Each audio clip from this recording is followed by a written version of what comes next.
2부 주식 썰전 시작합니다. 안녕하십니까, 김수연입니다.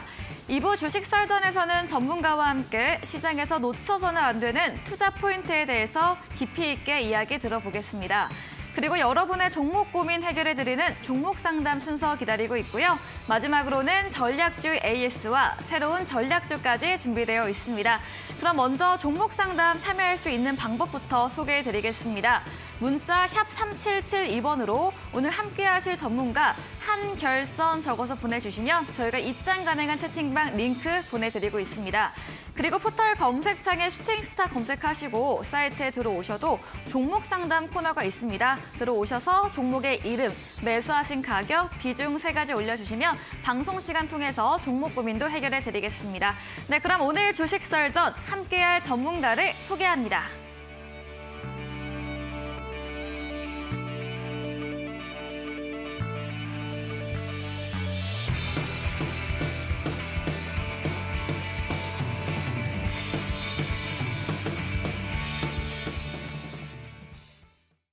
네, 주식 썰전 오늘은 한결선 전문가님과 함께합니다. 전문가님 안녕하세요. 네, 안녕하십니까. 네, 오늘도 전문가님과 함께 시장과 종목 이야기 가득 풀어내 보겠습니다. 먼저 오늘의 썰전 주제 화면 통해서 만나보겠습니다.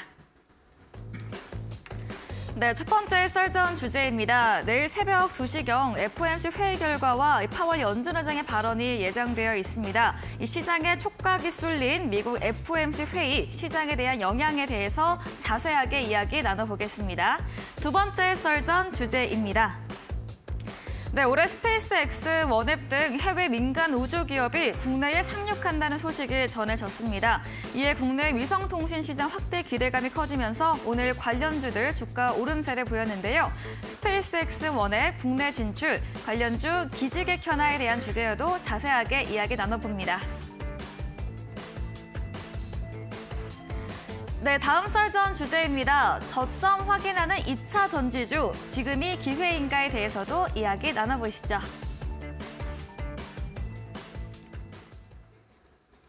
네, 썰전 주제 만나봤습니다. 첫 번째 주제이죠. 네, 오늘 내일 새벽에 발표될 FOMC 회의 결과입니다. 어떤 시장에 대한 영향력을 예상해 볼 수 있을까요? 예, 이미 시장에서 하도 많이 얘기를 했기 때문에 우리가 어떤 식으로 전망이 될 것이다 많이들 이제 알고 계실 겁니다.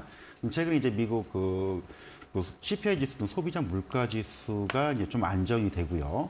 또 작년에 이제 우크라이나 전쟁 때문에 원자재 가격들이 굉장히 많이 올랐고, 소위 말해서 이제 킴달러라고 하죠. 이제 달러 강세가 이어지면서 국내 환율도 많이 올라갔었는데, 자 어쨌든 최근 이제 글로벌 증시가 전체적으로 조정을 받고. 미국의 이제 양쪽 축소 정책들이 이제 어디까지 이어질지에 대한 어떤 방향성, 이게 지금 나타난다고 보여지는데, 최근 작년 하반기만 하더라도 3번 연속 이 자이언트 스텝이라고 하죠. 0.75, 75bp를 인상하면서 급격히 금리 인상을 시켰습니다. 이제 인플레이션을 잡기 위한 인상이다라고 이제 얘기를 했었는데, 자 이게 이제 2월 초에 발표되는 이 부분들이 이제 금년도 시장 방향성을 제시를 해줄 것으로 좀 보고 있는데, 최근 이제 금리 인상에 대한 우려감들이 많이 완화가 됐습니다. 일단은 물가 지수도 많이 좀 안정이 됐고요. 그래서 이런 부분들을 우리가 좀 감안을 해보면 소위 얘기해서 우리가 물가 안정에 따르는 완만한 금리 인상. 과거 같은 경우에는 보통 이제 한 0.5% 인상을 좀 기대를 했었는데, 이 정도면 좀 안정되는 부분들. 그래서 일단 시장의 방향성을 우리가 얼추 예상을 하고 있지만, 이제 주식시장이라는 게 항상 그렇잖아요. 이게 예상된 흐름대로 갔을 때는 문제는 안 됩니다. 근데 이제 예상과 다른 방향으로 나왔을 때에는 이 불확실성이 증가가 되면서 시장에 어떤 단기적인 충격을 줄 수 있다는 점. 가뜩이나 지금 1월 달에 외국인들이 국내 증시에서 거의 5조 원가량 강력한 순매수가 들어오면서 지수도 가파르게 이제 반등 흐름을 좀 보였었는데, 이런 흐름 속에서 향후에 이런 흐름들이 2월 달에도 추세적으로 좀 지속이 더 될 거냐, 아니면 단기적으로 한번 좀 꺾이고 조정을 줄 것이냐, 이런 어떤 방향성을 알려주는 중요한 지표이지 않을까라고 생각이 드는데요. 준비된 자료를 잠깐 보면요. 미국의 CPI 지수 같은 경우는 거의 뭐 6개월 내에 지금 계속 하락을 하고 있습니다. 물론 이제 2월 13일 날 1월 달 소비자 물가 지수가 발표가 되겠지만 작년 2022년 7월 달에 9.1%대에서 내리 6개월 하락하고 이제 1월 달에 한 6.5% 정도 12월 달 거 발표가 됐고요. 2월 달께 이제 과연 이게 6% 언더로 내려갈 거냐 아니면 6%대로 맞춰줄 거냐 이런 부분들을 우리가 좀 체크하면서 봐야 될 것 같고요. 만약에 6% 언더로 내려온다라고 한다면은 금리 인상에 대한 명분이 많이 사라지는 거겠죠. 그래서 이런 간접적인 지표를 좀 활용을 좀 보시면 될 것 같고요. 최근에 이제 미국 그 금리 인상 추이를 좀 보면은 뭐 이게 불과 1년 사이에 기준금리가 0.25 거의 제로금리였죠. 네. 제로금리에서 지금 4.5%가량 상승을 좀 한 상황인데 자 이번에 과연 50bp를 좀 올릴 것이냐 25bp를 올릴 것이냐 이거에 따라서 향후의 흐름들 그러면 이제 금년도 그 기준금리를 얼마큼 예상치를 우리가 전망해 볼 수가 있는데 좀 많은 시장에서는 뭐 5%에서 5.25가 최대치가 아닐까 물론 2, 3개월 전만 하더라도 5.5에서 6%까지 우려를 했었는데 이 기대치가 많이 지금 낮아져 있다는 점, 요거를 좀 봐야 될 것 같고요. 이제 중요한 거는 향후 이제 이게 어떻게 나왔을 때의 시장의 반응들 또 우리가 어떻게 대응해야 될지 시나리오를 좀 생각을 해봐야 될 것 같습니다. 지금 뭐 거의 시장 참여자들의 거의 한 8, 90%는 25bp, 소위 얘기해서 이제 베이비 스텝이라고 하죠. 0.25% 정도 인상을 예상을 좀 하고 있기 때문에 만약에 이 정도 수준에서 머물러 준다면은 1월 달에 반등 흐름이 뭐 1월 달처럼 강하진 않겠지만 이 반등 흐름이 지속적으로 좀 더 이어질 수 있는 발판. 그리고 이제 지난번에도 한번 언급이 됐었는데 상반기 때의 금리 인상이 마무리가 되고 연내에 금리 인하를 시작할 수 있다는 어떤 명분을 제공한다는 점에서 상당히 중요한 포인트라 보이고요. 50bp 인상, 그러니까 0.5% 인상을 하게 되면 이제 시장의 많은 예측치보다는 올려잡는 거겠죠. 네. 단기 충격이 좀 있을 겁니다. 왜냐하면은 특히 이제 모든 투자 시장, 특히 이제 증시 같은 경우에는 이 불확실성이 상당히 큰 악재 그리고 주가 하락 요인을 작용이 되는데 자 이렇게 되면은 많은 시장 참여자들이 거의 한 8, 90%가 뭐 0.25 정도 인상할 것으로 예상을 했는데 예상치 못한 강한 인상으로 이제 소위 얘기해서 우리가 흔한 말로 뒤통수 친다고 하죠. 이럴 경우에는 단기적인 시장 충격이 올 수가 있습니다. 가뜩이나 이제 1월 달에 시장이 강하게 올라왔는데 이 상승폭을 또 일정 부분 또 반납할 수 있는 부분들 이렇게 되면은 금년 상반기 중으로 금리 인상 마무리가 될 것이다라는 전망들이 다 흐트러지겠죠. 그리고 연내에 금리 인상이 이제 시작이 될 거냐. 자, 이런 부분들도 이제 불확실성이 높아지기 됨에 따라서 내년도로 넘어가는 이런 흐름들. 자, 이렇게 되면은 조금 머리가 아플 겁니다. 그래서 네. 이게 이제 어떻게 나올 건지에 따라서 우리가 어느 시장을 어떻게 대응할 건지 뭐 이게 이제 주식을 내가 들고 있다라고 한다라면은 예상치대로 나온다라면은 그대로 뭐 홀딩 보유를 하는 전략을 가져가면 되겠지만 혹시라도 만에 하나 예상치 못한 결과가 나왔을 경우에는 단기적인 충격이 올 수 있다는 점, 이 부분을 우리가 생각을 하고 이번 결과 발표를 좀 주목을 해야 될 것 같습니다. 네, 인플레이션 둔화를 알리는 시장 지표들이 계속해서 나오면서 금리 인상에 대한 우려감이 좀 조금은 수그러든 상황입니다. 이번 회의에서 베이비 스텝으로 좀 무게가 실리고 있는데요. 전문가님께서 0.25%포인트와 0.5%포인트 두 가지 경우로 나눠서 시장 전략 대응해 보자라고 정리해 주셨습니다. 다음 썰전 주제도 이어가 보겠습니다. 네, 오늘 이와 관련해서 이런 인공위성 관련주도 많이 올라갔었는데요. 어떤 이야기일까요? 예, 우리 이제 소위 얘기해서 그 요즘 우크라이나 전쟁에서 네. 많이 쓰고 있는 게 뭐냐면 걔네들은 좀 통신망이 다 이제 부서져서 전쟁 중이기 때문에 쓰지는 못하는데 다 연락을 좀 하고 있습니다. 그게 이제 위성 통신을 사용을 하는 거거든요. 네. 이제 그 스페이스X라고 이제 머스크가 만든 그 회사에서 이제 서비스를 제공을 하고 있는데 네. 자, 이게 이제 국내 시장에도 드디어 진출을 한다는 소식이 나왔습니다. 이게 이제 상당한 시장에 많은 영향을 줄 텐데요. 사실 국내에도 이제 이런 인터넷 통신 시장이 상당히 잘 구축이 되어 있기 때문에 이 부분이 큰 충격으로 오지는 않을 거로 보이지만 새로운 시장이 본격적으로 또 확대가 되고 있다는 점에서는 우리가 이 부분을 상당히 예의주시를 하고 좀 봐야 될 것 같은데요.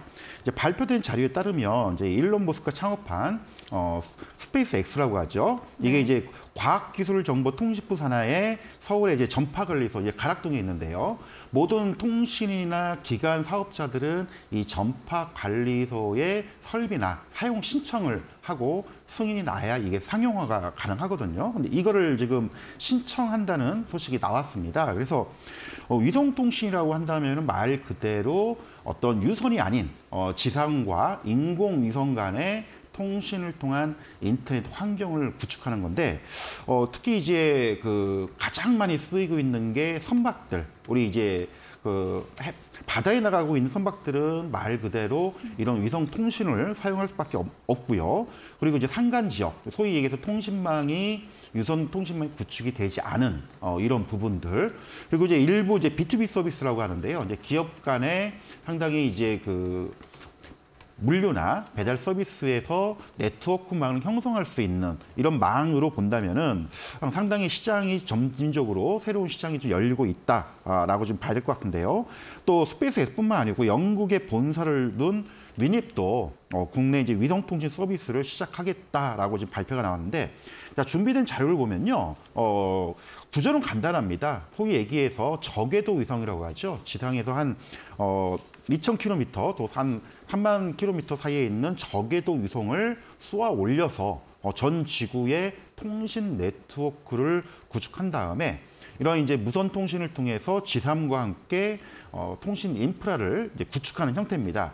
네. 일례로 이제 스페이스 X 같은 경우에는 지금 거의 한 7, 8년 됐죠. 지금 뭐 매년 2, 3천 개 위성을 지금 쏘아 올리고 있습니다. 그래서 이걸 최대 10만 개까지 구축을 하겠다. 그리고 이제 2027년도까지 구축을 하겠다고 이미 발표가 되는 상황이고요.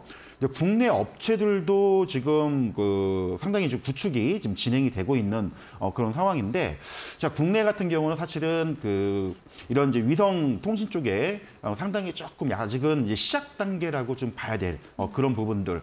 그리고 단순하게 위성 통신뿐만 아니고요. 국내 이제 발사체 시장까지도 같이, 왜냐하면 국내 같은 경우는 독자 발사체까지도 지금 진행을 하고 있는 이런 부분이기 때문에 이런 부분을 좀 참고를 좀 하셔야 될 것 같고요.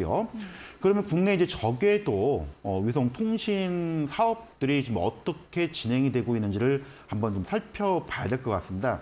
특히 KT 같은 경우는 KT셋에서 이미 2,000km와 또 3만 km의 정지 위성을 쏘아 올릴 계획을 지금 잡고 있죠. 근데 아직은 지금 구체적으로 진행이 되지는 않고 있습니다. 그래서 향후에 2023년도에 진행하는 걸로 좀 되어 있고요.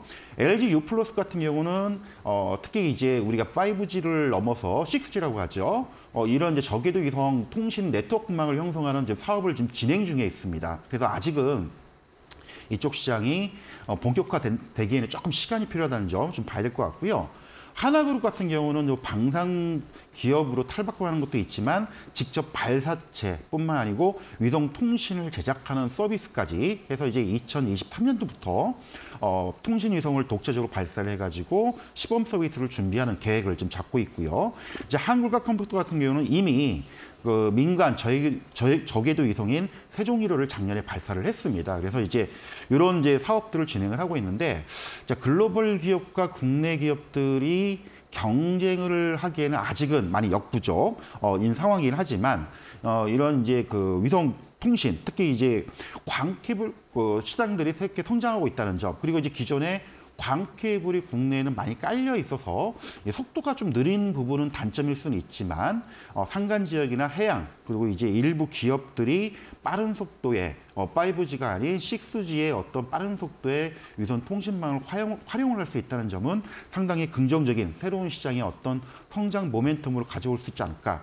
근데 다만 오늘 이제 이 부분 때문에 일부 종목들이 상당히 강한 흐름을 보였습니다. 특히 이제 AP위성 같은 경우는 상한가를 기록을 했고요. 일부 이제 세트레가이나 인텔렌테크, 또 이제 캔코어 아이테크 같은 경우도 강한 흐름을 보여줬었는데, 뭐 항상 이제 지난번에도 말씀을 드렸듯이 연초에 새롭게 성장하는 종목들 또 주가가 워낙 많이 빠져 있기 때문에 이런 이슈가 등장하는 경우들은 단기간 좀 급등하는 경우들을 발생을 하는 경우가 있습니다. 하지만 항상 말씀을 드렸듯이 실적으로 연결되지 않다라면은 단기 급등 이후에 주가가 다시 또 되밀릴 수 있다는 점, 이 부분을 좀 하나 말씀을 드리고 싶고요. 또 하나. 국내 이제 위성통신 시장에 스페이스X나 위넷이 등장한다 하더라도 당장 큰 시장을 형성하기에는 좀 한계점이 분명히 있죠. 왜냐하면 여러분도 다 알다시피 국내 같은 경우에는 워낙 인터넷 통신망들이 잘 구축이 되어 있다 보니까 뭐 굳이 이제 통신이 위성 통신이 네트워크 통신이 안 되는 지역이 상당히 적고요. 그 속도가 굉장히 빠릅니다. 그래서 이런 이제 해외 같은 미국이나 유럽 같은 경우, 특히 미국 같은 경우는 워낙 광범위하고 호주도 지역이 넓다 보니까 이런 위성 통신 시장들이 상당히 큰 성장성을 가지고 있지만은 국내 시장에서는 좀 이런 한계점을 가지고 있다는 점도 우리가 좀 염두를 해두고 좀 이런 이슈들을 좀 바라봐야 되지 않을까라고 말씀을 드리겠습니다. 네, 스페이스X 원앱 국내 진출 소식에 대해서도 자세히 설명 들어봤습니다. 러시아, 우크라이나 같은 전쟁 상황과 또 해양이나 산지 등에서도 사용되는 부분이고요. 이 시장에 점진적으로 글로벌망으로 더 확장할 것이다라고 이야기해 주셨습니다. 다만 현재는 시작 단계로 아직 가시화에는 좀 시간이 더 필요하고 이슈로 단기간 급등할 수 있어서 실적으로 연결되는 부분까지도 확인해 보자라고 정리해 보겠습니다. 마지막 썰전 주제입니다. 네, 오늘 2차 전지 관련주 좀 견조했습니다. 2차 전지주가 꼭 필요한 사업 분야이지만 좀 고평가되어 있다 이런 이야기도 많이 나오는데요. 2차 전지주 어떤 이야기일까요? 예, 오늘 뭐 제가 2차 전지 관련된 이슈를 이렇게 들고 나온 게 워낙 이게 이제 최근 1, 2년 동안에 시장의 주도주로서 상승을 좀 많이 했죠. 네. 그러다 보니까 이 개인 투자가분들이 이런 관련주를 아직도 들고 있으면서 좀 많이 힘들어하신 분이 굉장히 많이 있고요. 최근에 시장 흐름상으로 본다라면은 주가도 워낙 많이 빠져 있고 지금 바닥을 다지는 과정에 있기 때문에 이제는 새롭게 봐야 될 구간에 좀 진입을 한 부분이 있어서 이제 2차 전지 관련된 이슈를 좀 들고 나와봤는데 국내 이제 배터리 시장 같은 경우에는 상당히 뭐 세계적으로 경쟁력을 가지고 있습니다. 다만 이제 중국 시장 때문에 상당히 힘들었던 부분들 그리고 이제 중국의 저가 공세 뭐 이런 부분들이 많이 있었는데 어쨌든 이제 최근 전기차 시장이 성장하고 있다는 거는 뭐 누구도 부인할 수 없는 사실이긴 하지만 중국과 워낙 경쟁이 치열하다 보니까 이런 부분들이 좀 한 가지 아쉬움이 좀 있었고요. 또 하나 작년에 이제 미국에서 이제 IRA라고 하죠. 미국의 인플레이션 감축법.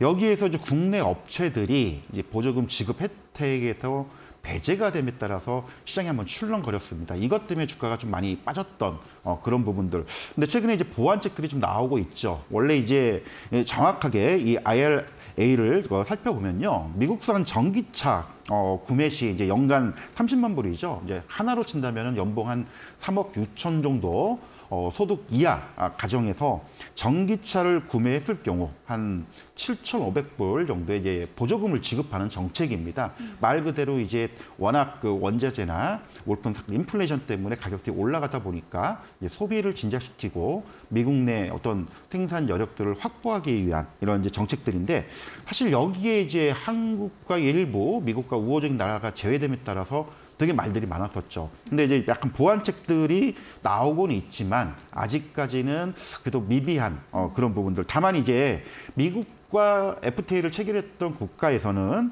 일단 부품이나 조립 생산 분부에 대해서 한 50% 정도, 한 3,750불 정도의 세액공제 보조금을 지급을 함에 따라서 좀 완화가 된 그런 측면. 이런 부분 때문에 우리가 이제 작년 같은 경우는 이 부분 크게 우려함에 따라서 소위 얘기해서 2차 전지 관련된 종목들을 많이 빠지기도 했고 이것 때문에 힘들어 했었는데 이제는 좀 양상이 달라지고 있다는 점. 그리고 이제 또 하나 미국 내에 이런 이제 전기차 판매량들이 최근에 굉장히 많이 또 증가를 하고 있습니다. 물론 이제 중국이나 유럽 같은 경우에는 보조금들이 조금 축소가 되고 있죠. 그래서 뭐 시장이 좀 축소가 되는 거 아니냐라고 하지만 전체 파이는 커지고 있지만 보조금 축소에 대한 영향은 물론 있겠지만 크지는 않을 것이다라고 일단 말씀을 드려야 될 것 같고요. 또 하나 이제 우리나라 배터리 업체들 한때 K 배터리로 잘 나갔었는데 중국 업체들하고 경쟁이 많이 격화가 되고 중국 시장이 워낙 커지는데 국내 그 배터리 업체들이 공급 제한이 걸림에 따라서 이 부분이 힘들었었는데 미국하고 중국하고 상당히 지금 산업이나 정치적으로 많이 지금 견제가 되고 있습니다. 그래서 어찌 보면 반대로 얘기하면 이번 IRA 때문에 중국산 배터리들의 어떤 미국 수출 규제가 오히려 한국산 K 배터리 산업들의 수혜가 될 수 있는 그런 부분들, 이 부분을 좀 하나 또 말씀을 드리고 싶고요. 두 번째는 이제 환율적인 측면도 있습니다. 작년에 이제 워낙 원자재 가격들이 많이 올랐었죠. 근데 최근에 좀 진정이 됐습니다. 그래서 비용적인 측면이 조금 안정이 된 부분들이 있고요. 이제 환율도 한때 뭐 1,400원, 500원을 올라서는 그런 모습 속에서 최근에 1,200원대로 좀 하락하는 부분. 그래서 원가 구조상으로 이제 비용이 축소가 되고 있다는 점. 그럼 결국은 이제 수익성이 조금 개선되고 있다는 점. 이런 점에서 본다라면은 물론 이제 재작년처럼 뭐 엄청난 급격한 성장의 모습은 아니더라도 최근에 주가가 많이 빠졌고 성장세가 계속 유지가 되고 있다는 점에서는 배터리 관련주들을 금년도에도 계속 봐야 되지 않을까. 일단 준비된 자료를 잠깐 보면서 설명을 드리겠습니다. 네. 미국 전기차 배터리 수요 전망에 대한 이제 자료인데 뭐 시장은 굉장히 커지고 있죠. 국내 대표적인 배터리 LG 에너지 솔루션이나 SK온, 뭐 삼성 SDI 전체 시장의 합산을 본다면은 2022년 대비 충분히 앞으로 2, 3년 동안의 시장 규모가 거의 5배 이상 분명히 커진다는 점. 물론 모든 이 5배, 500% 이상 성장하는 이 시장 속에서 국내 배터리 업체들이 공급을 얼마큼 점유를 할 수 있느냐 이 부분이 있지만 중국산 제품에 규제가 들어가고 있다는 점에서는 상당 부분 국산 K 배터리들이 점유율을 확대를 할 수 있다는 가능성 요거를 좀 봐야 될 것 같고요.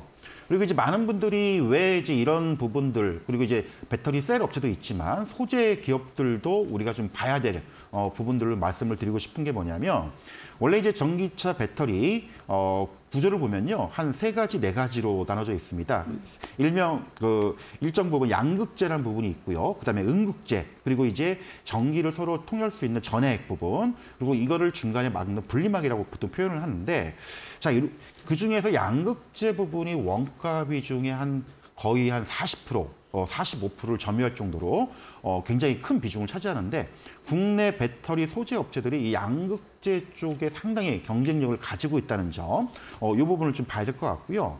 그다음에 전해액 쪽은 요즘 이제 자동차, 특히 전기차가 화재가 난다는 얘기를 많이 들어보셨을 겁니다. 강한 충격에 의해서 이제 화재가 나면은 사실 불이 잘 안 꺼지는 이제 그런 부분들. 이 문제 때문에 이 전해액 부분을 전고체, 쉽게 말하면 고체 형태의 전해액을 만들어서 이런 화재 취약한 부분을 해결하는 이런 기술적인 부분들이 있는데 이 부분들도 최근에 국내에서 기술 개발을 하고 이런 전고체 시장이 지금 계속 상용화를 위해서 개발하고 있다는 점. 향후에 5년이나 한 7년 정도 후에는 이런 전고체 배터리가 나오게 된다면은 국내 업체들의 상당히 큰 수혜 가능성이 있을 수 있다는 점.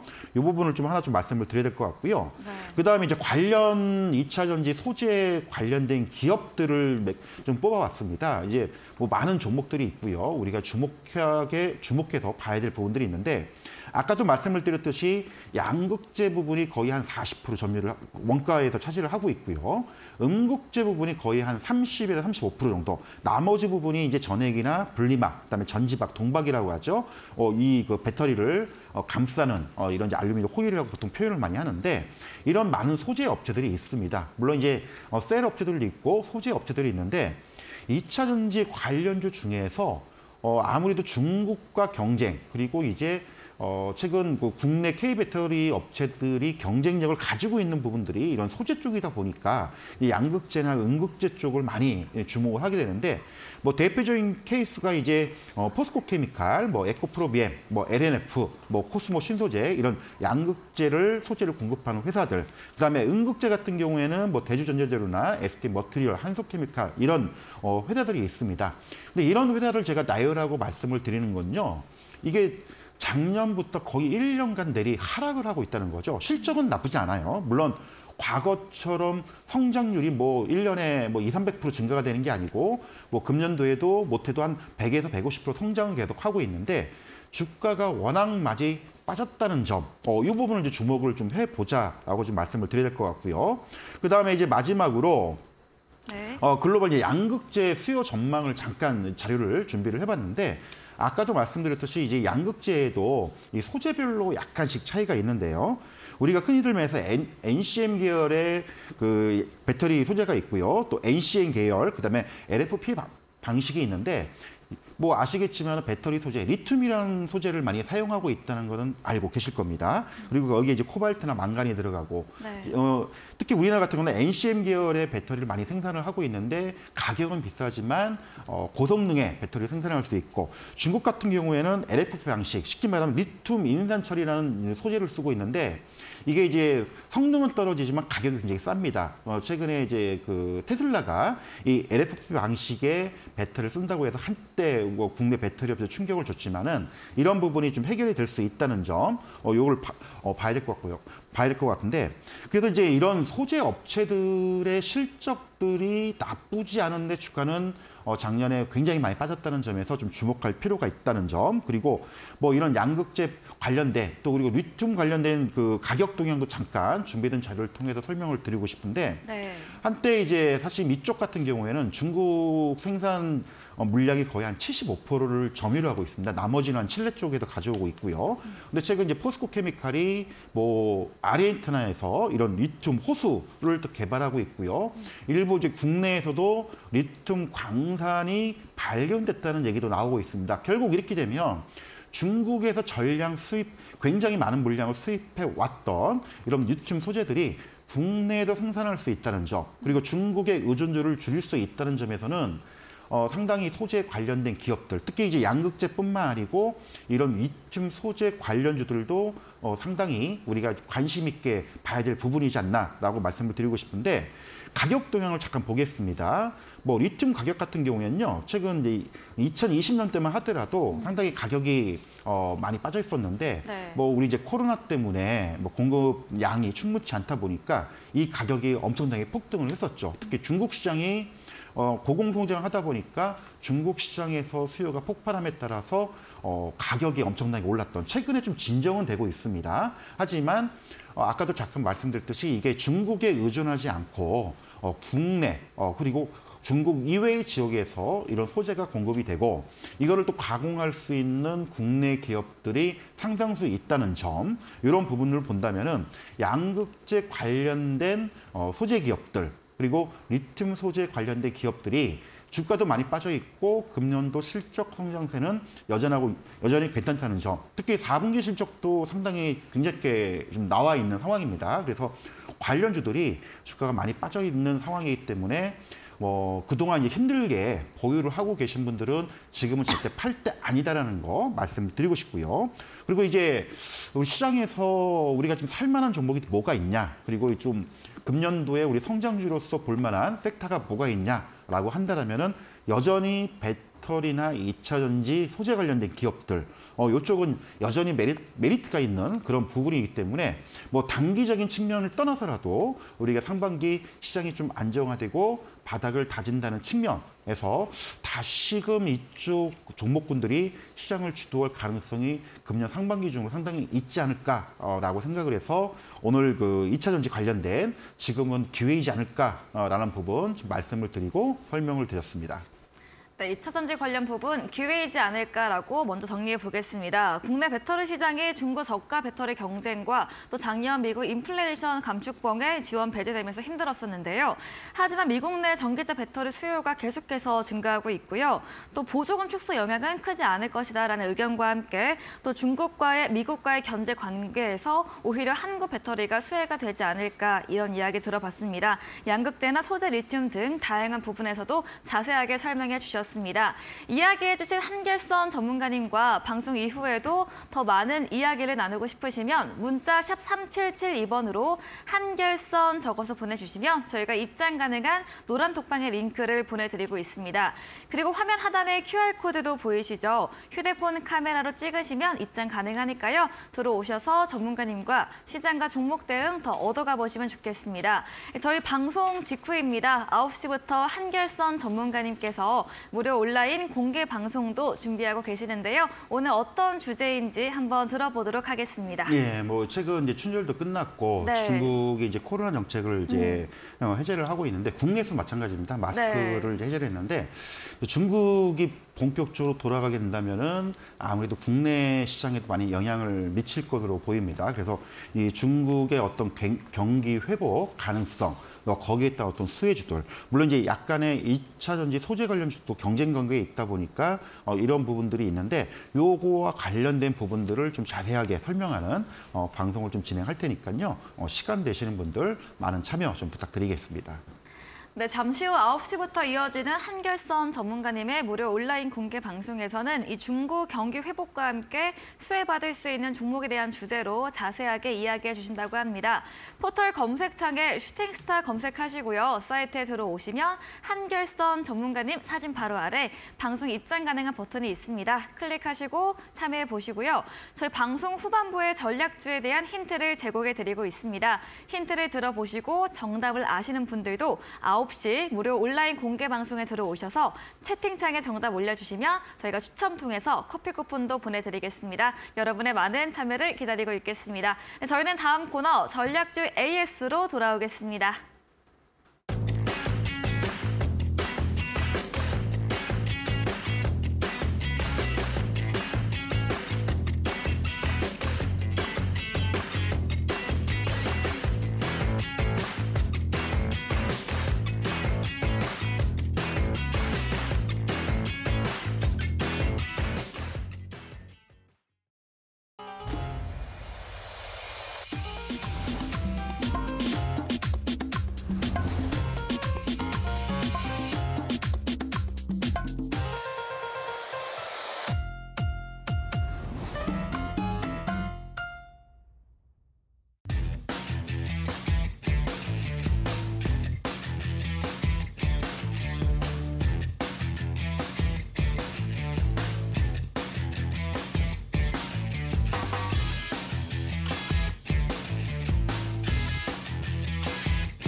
네, 전략주 AS 시간입니다. 전문가님께서 방송 중에 실제로 추천드렸던 전략주에 대해서 오늘 기준으로 또 어떤 전략이 필요할지 하나하나 꼼꼼하게 살펴보도록 하겠습니다. 첫 번째 종목입니다.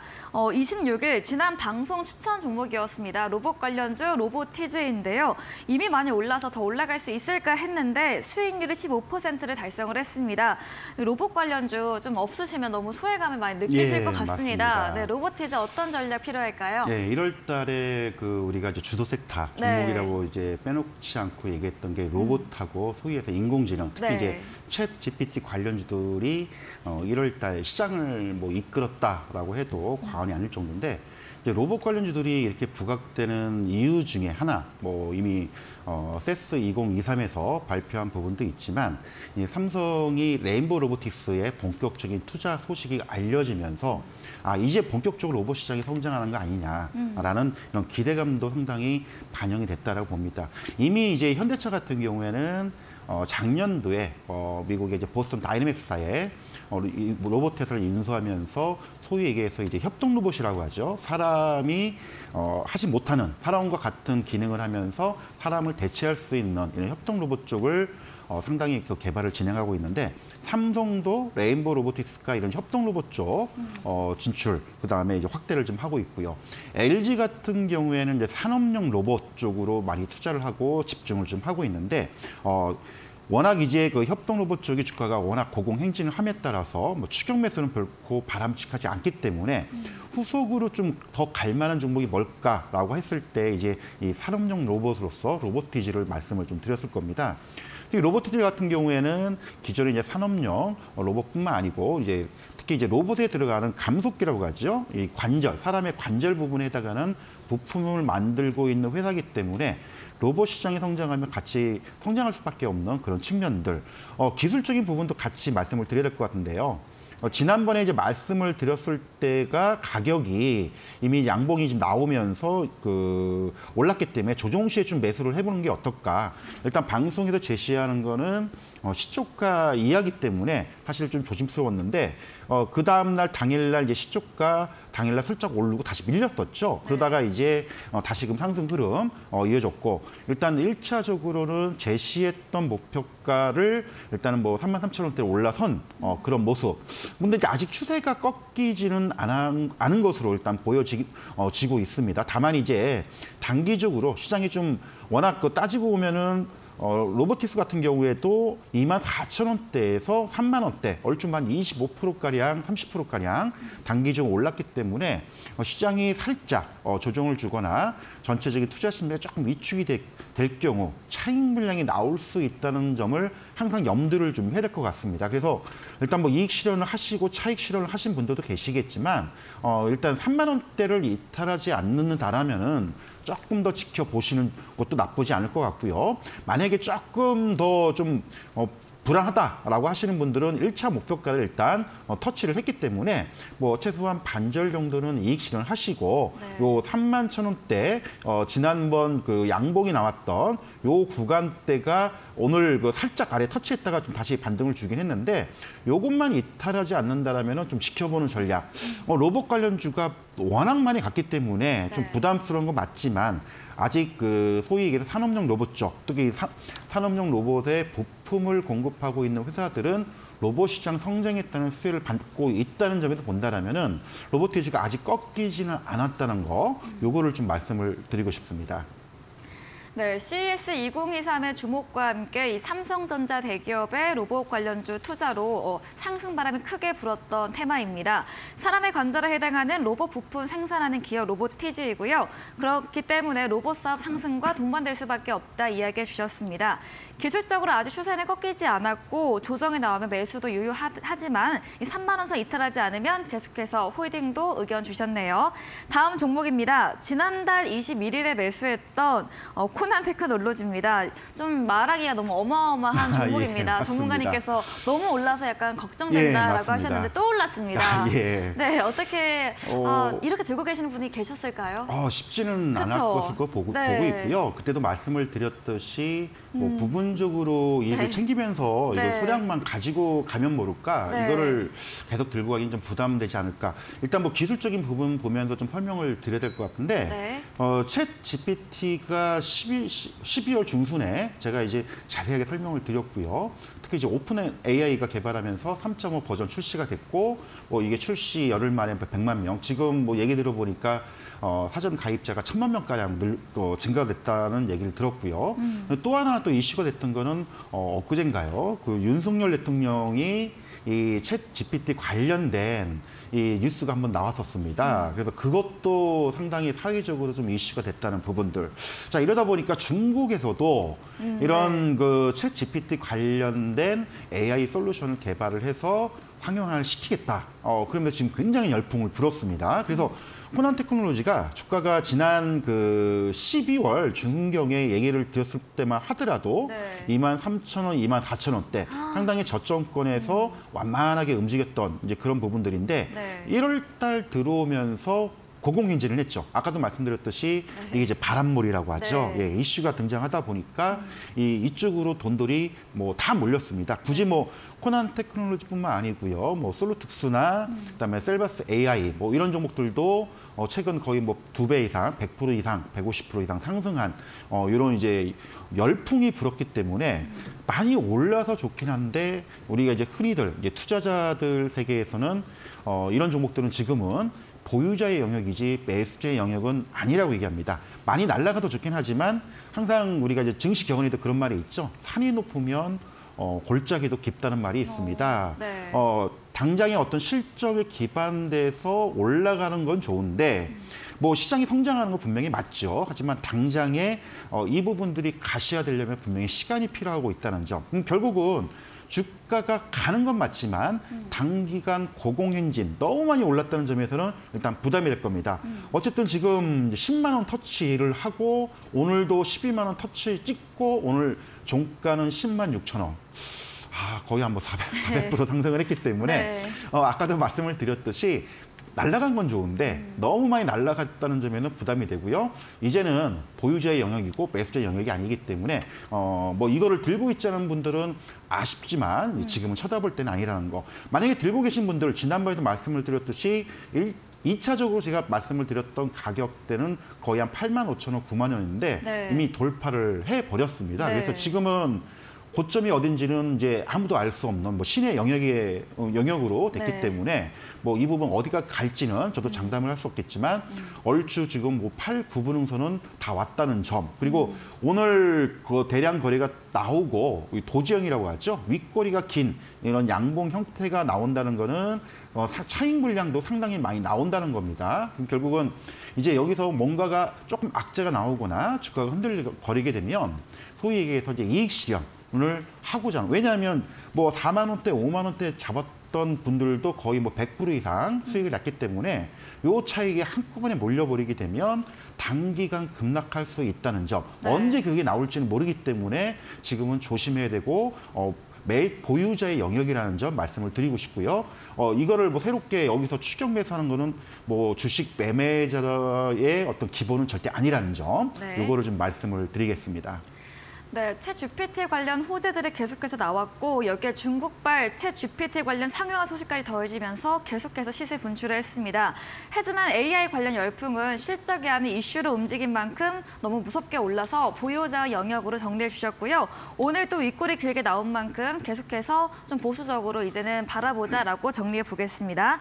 다음 종목입니다. 19일에 매수했던 메타버스 관련 종목 뉴프렉스입니다. 오늘 메타버스 관련 종목도 흐름이 좋았는데요. 수익률 10% 달성을 했고요. 오늘도 상승으로 마감을 했습니다. 뉴프렉스는 또 어떻게 보실까요? 예, 뉴프렉스 같은 경우는 이제 카메라 모듈사인데 네. 소위 얘기해서 우리가 이제 XR 기기 이런 출시 모멘텀을 좀 가지고 있다고 이제 설명을 드렸었는데 네. 좀 안정적인 종목이라고 말씀드렸습니다. 실적은 상당히 양호한데 단기적인 좀 악재들 그리고 이제 소위 얘기해서 IT 부품주들이 조금 주춤거리고 있죠. 이제 그런 부분들 때문에 완만한 상승을 보이고 있다라고 그때도 설명을 드렸는데요. 일단 뭐 지난주에 말씀을 드렸던 그 흐름상 본다라면은 약간 박스권 흐름에서 지금 점차 올라오는 그런 모습을 보이고 있습니다.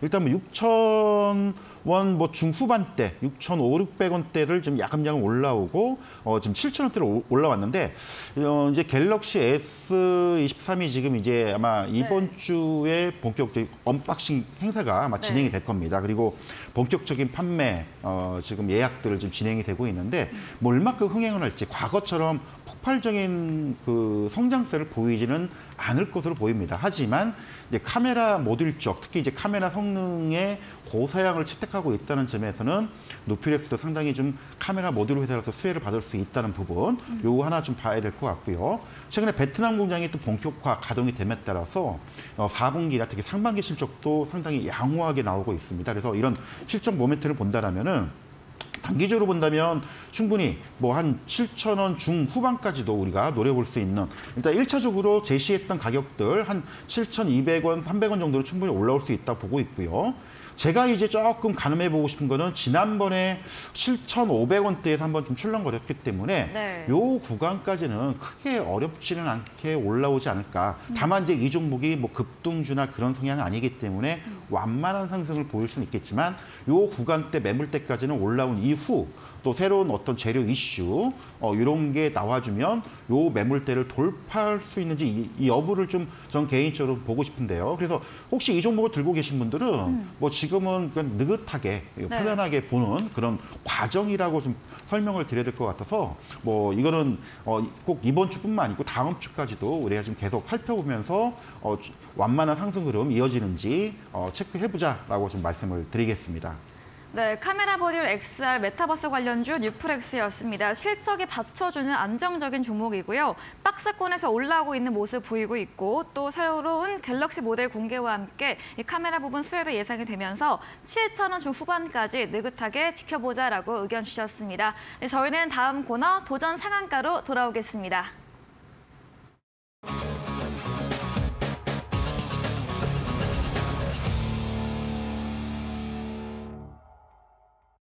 네, 도전 상한가 새로운 전략주에 대한 힌트를 들어보는 시간입니다. 네, 힌트 어떤 게 있을까요? 예, 오늘 준비한 종목은요. 네. 아까 그 2차 전지 관련된 소재 쪽을 좀 준비를 해왔고요. 네. 원래는 그 발전 보일러 만드는 회사에서 2차 전지 관련된 산업으로 좀 전환되는 그런 종목이다라고 좀 말씀을 드려야 될 것 같고요. 잠깐 이제 준비된 자료를 보면서 이 회사 부분들을 좀 설명을 드리고 싶은데 원래 이제 플랜트 사업 부분들이 있고요. 또 2차 전지 생산 라인을 만드는 그런 산업 부분을 가지고 있습니다. 특히 이제 양극재 공정 설계 쪽 구축을 가지고 있고 또 자회사를 통해서 리튬 가공 이런 그 산업을 하고 있다는 점. 그래서 2차 전지 관련된 기업으로 탈바꿈을 하고 있는 이런 기업이라고 말씀을 드릴 것 같고요. 그리고 2차 전지 양극재 제조 공정 설비 단계를 본다면 과거에는 이 종목 같은 경우에는 소위 얘기해서 건조기라고 하죠. 양극재의 소재를 건조하는 이런 발전 설비를 가지고 있다가 이제는 직접적으로 리튬 소재를 가공하는 이런 설비 양산을 가지고 있다는 점. 특히 이제 월 생산 능력이 이제 500만 톤에서 뭐 2, 3년 후에는 뭐 3만 톤으로 증가되는 이런 흐름을 본다면 아까도 잠깐 말씀드렸듯이 이 소재 관련된 기업들 흐름들 굉장히 좀 유망하지 않나라고 좀 말씀을 드려야 될 것 같고요. 이제 기술적인 흐름 잠깐 보면서 설명을 드릴 텐데요. 최근 주가도 상당히 뭐 상승과 하락, 파동을 주면서 완만하게 흘러간 상황입니다. 이미 주가 흐름을 보더라도 작년 같은 경우에도 시장이 조정을 받았지만은 일단 1차 상승하고 또 한두 달 조정을 주고 또 한 2, 3주 상승하고 또 한 달 정도 조정 그리고 또 한 달 정도 상승하고 최근에 좀 2달간 조정을 줬기 때문에 뭐 실적도 금년도에 전년 대비해서 거의 한 150%, 200% 성장하는 이런 실적이 가시화되고 있다는 점 그리고 리튬 소재 산업들이 굉장히 급성장을 하고 있다는 점 이런 부분에서 본다라면은 이 종목도 새롭게 등장하지 않을까. 이 리튬 소재 관련된 종목군들이 꼭 이 종목 말고도 여러 개 있는데 그 중에 상대적으로 오르지 못했다는 점 이런 부분들 때문에 오늘 이 종목을 좀 준비를 해봤습니다. 네, 전략적 힌트를 들어봤습니다. 폐열 회수 플랜트 사업과 2차 전지 관련 업체이고요. 여기에 자회사 통한 리튬 관련 사업도 영위하고 있습니다. 기술적으로 상승 조정 나오고 있고요. 앞으로 더 올라갈 수 있기 때문에 관심 갖고 지켜보자라고 정리해 보겠습니다. 이야기해 주신 한결선 전문가님과 방송 이후에도 더 많은 이야기를 듣고 싶으시면 문자샵 3772번으로 한결선 적어서 보내주시면 저희가 입장 가능한 채팅방 링크를 보내드리고 있습니다. 그리고 저희 방송 직후입니다. 이제 9시부터 한결선 전문가님께서 무료 온라인 공개 방송도 준비하고 계시는데요. 오늘 어떤 주제로 이야기해 주실지 들어보도록 하겠습니다. 예, 본격적으로 좀 중국이 이제 그 제로 코로나 정책의 변화가 되면서 회복이 될 텐데 중국 시장이 좀 그 경기가 회복이 된다면 국내 성장률에 상당히 영향을 많이 미칠 것이고요. 또 중국 때문에 국내 산업에 미치는 부분들 그리고 이에 따르는 또 경쟁 관계와 또 중국에서 어떤 보완 관계에 있는 그런 산업들의 영향들을 살펴보고 이와 관련된 수혜주가 뭘지 이 부분을 좀 살펴볼 테니까요. 잠시 후 진행되는 9시부터 진행되는 야간 온라인 공개 방송에 좀 참여를 하셔가지고 이런 부분들 또 종목들 같이 공부하고 또 점검하고 또 좋은 종목들 수익낼 수 있도록 같이 살펴보도록 하겠습니다. 네, 중국 시장 회복에 따른 우리 시장에서 수혜받을 수 있는 종목에 대해서 자세하게 이야기해 주신다고 합니다. 포털 검색창에 슈팅스타 검색하시고요. 사이트 들어오시면 첫 화면에 한결선 전문가님 사진 바로 아래 방송 입장 가능한 버튼이 있습니다. 클릭하시고 9시부터 참여해 보시기 바랍니다. 그리고 저희가 새해를 맞아서 2023년 핵심 유망주 대공개 강연회를 준비됐습니다. 2월 4일 오후 1시 KG타워 지하 1층 하모니홀에서 명동구 고래 전문가와 제프 전문가가 준비를 했습니다. 준비된 이벤트도 있습니다. 강연에 오셔서 방명록을 남겨주시면 올해 시장 전망과 유망주까지 알 수 있는 주식 투자 시크릿 파일을 드릴 예정입니다. 다만 자리가 100석으로 제한돼 있는 만큼 미리 선점해 보시기 바라고요. 자세한 사항은 1522-1325번으로 연락 주시기 바랍니다.